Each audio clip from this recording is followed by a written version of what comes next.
बिहार का एक बड़ा इलाका बाढ़ से प्रभावित है। कई ऐसे इलाके हैं जहां पर बाढ़ से हाहाकार मचा हुआ है। नेपाल में भारी बारिश की वजह से बिहार में बाढ़ आ गई है। और हम आपको ये बता दें कि करीब करीब 13 ऐसे जिले हैं जहां बाढ़ का कहर बरपा है और ये 13 जिले जो हैं वो पूरी तरह से बाढ़ प्रभावित हैं। लोग काफी परेशान हैं। करीब 9 लाख से ज्यादा आबादी प्रभावित है इस बाढ़ की वजह से। हालात को देखते हुए शासन प्रशासन एक्शन में है। बाढ़ के बीच भारतीय वायुसेना ने भी अब मोर्चा संभाला है। तो तस्वीरें हम अलग अलग जगहों की आपको दिखा रहे हैं और इन तस्वीरों के जरिए आप देखिए कि किस तरह से बाढ़ के हालात बिहार में हैं। बिहार में बाढ़ से करीब 13 जिले बुरी तरह से प्रभावित हैं। 9 लाख की आबादी प्रभावित है। नेपाल में बारिश हो रही है। नेपाल की नदियों में जलस्तर बढ़ रहा है और नेपाल से पानी छोड़ा जा रहा है और उसकी वजह से बिहार के जो संपर्क नदियां हैं उनमें जलस्तर बढ़ने की वजह से बाढ़ की स्थिति उत्पन्न हो गई है और पूरा इलाका जलमग्न हो गया है, बाढ़ग्रस्त हो गया है। आशुतोष कुमार हमारे संवाददाता पटना से जुड़े हुए हैं। बाढ़ग्रस्त इलाकों का उन्होंने दौरा भी किया, देखा भी, लोगों की परेशानियां जो हैं उसको भी देखा और लोगों से बातचीत भी की। आशुतोष, जरा बताइए स्थिति क्या है वहां पर अभी इस वक्त?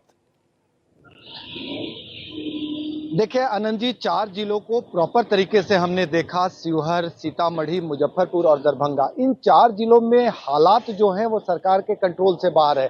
सरकार दावा कर रही है, मुख्यमंत्री नीतीश कुमार मॉनिटर कर रहे हैं, लेकिन ग्राउंड पर रियलिटी हकीकत से इतर है। एक तरह से कहें, जो ऊंचे स्थान पर रेस्क्यू करके जिन लोगों को एनएच जैसे जगहों पर ला दिया गया है उन्हें तो थोड़ी राहत सामग्री मिल रही है, लेकिन वैसे लोग जो टापू नुमा स्वरूप में जीवन जीने को मजबूर है वहां राहत सामग्री नहीं पहुंच रही है। और वैसे कई इलाकों में जाकर हमने पूछा, उनका साफ तौर पे कहना है कि हमारा संपर्क तो टूट ही गया है, साथ ही हम तक लोग पहुंच भी नहीं पा रहे हैं। यानी सरकार जो दावा कर रही है कि एनडीआरएफ, एसडीआरएफ, आपदा प्रबंधन विभाग या जल संसाधन विभाग के अधिकारी कर्मचारी इन लोगों को राहत दे रहे हैं, वैसे लोग सुदूर गांव देहात तक नहीं पहुंच रहे हैं।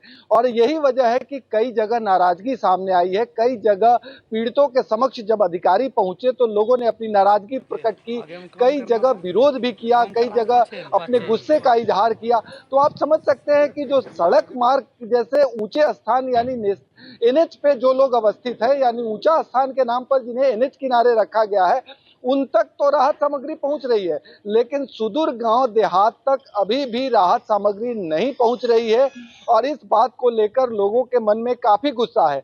जहां तक वाटर लेवल की बात करें तो गंगा का जलस्तर निश्चित रूप से भागलपुर में थोड़ा अभी बढ़ा हुआ है, लेकिन अन्य जगह कुछ कम हुआ है।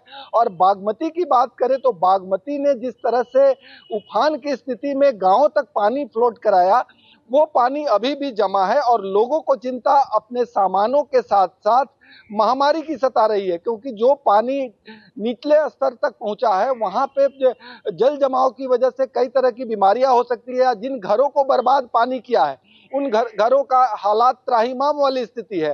तो आप समझ सकते हैं कि अब एक तरह से कहें समेटने का समय है और ऐसी स्थिति में राहत के साथ साथ लोग बीमार न हो, इस बाबत सरकार को प्रबंध करने की जरूरत है। क्योंकि जिन इलाकों में वाटर लॉगिंग फैला हुआ है उस इलाके में लोग इस बात का से चिंतित हैं कि कहीं हमें बीमार हो जाने के बाद क्या स्थिति होगी। तो कई तरह की परेशानियां हैं और इन तमाम परेशानियों में करीब करीब 12-13 जिले के करीब 9 लाख लोग जूझ रहे हैं।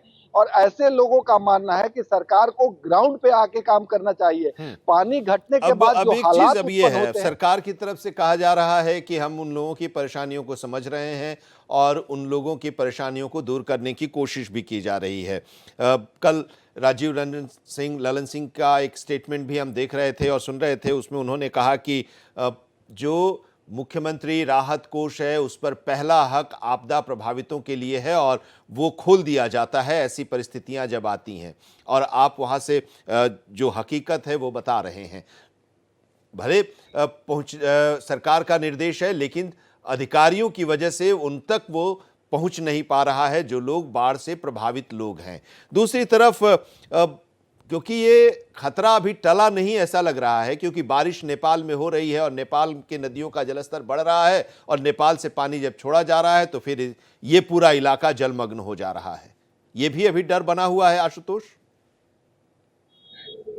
बेशक सही कहा आपने आनंद जी, नेपाल के तराई इलाके में बारिश हो रही है, हालांकि रुक रुक कर बारिश हो रही है, लेकिन मौसम विभाग का साफ तौर पे कहना है कि अभी खतरा टला नहीं है, बारिश हो सकती है और इसका प्रभाव देखने को मिलेगा।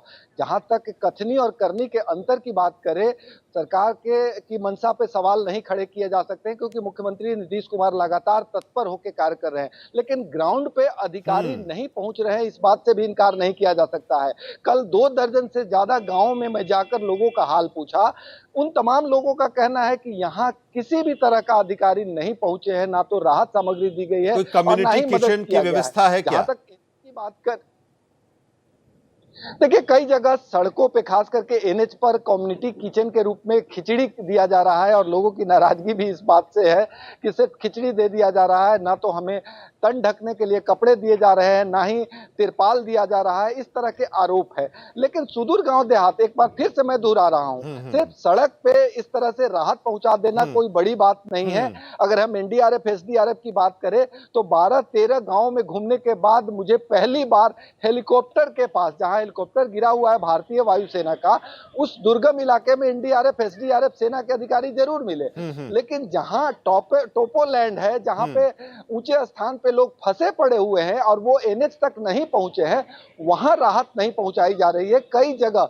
मैं नावों का सहारा लेकर उन जगहों पे जाके लोगों से बात की और उन लोगों का साफ तौर पे कहना है कि आप आ कैसे गए, यहाँ तो आना बड़ी मुश्किल भरा काम है और आप यहाँ आ गए। बिल्कुल, हमने कल देखा भी था कि आप लोग पानी के अंदर थे और सीतामढ़ी के कई इलाके ऐसे थे जहां पर आप जाके उनसे बात कर रहे थे और वो कह रहे थे कि यहां पर अभी तक तो कोई आया ही नहीं, आप लोग आए, आप लोग हालचाल ले रहे हैं और उम्मीद ये उन लोगों की थी कि भारत एक्सप्रेस की टीम वहां पर पहुंची है, उनके दर्द को सरकार और प्रशासन तक पहुंचाएगी और उसके बाद उन्हें जरूर कुछ सहायता मिल पाएगी। बहुत बहुत शुक्रिया। हम आपसे आगे भी वहां के हालात के बारे में जानकारी लेते रहेंगे। आशुतोष, आपका शुक्रिया।